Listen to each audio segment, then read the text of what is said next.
Okay, so I decided to put it on my son's playhouse instead. Have the star all the way at the top, everything draped down.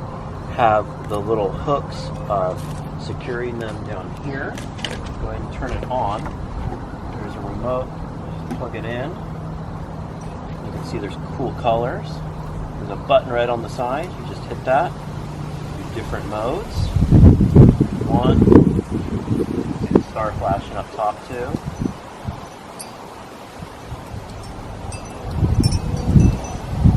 We have a slow blink.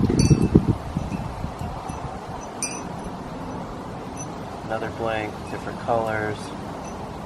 Just kind of fading in and out. Through, going all over the place. And solid. Pretty cool. I really like it. I think it looks good.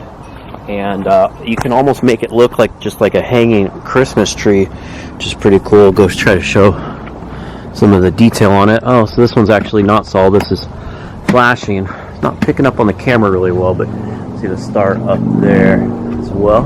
I hope this video helps you with your buying decision.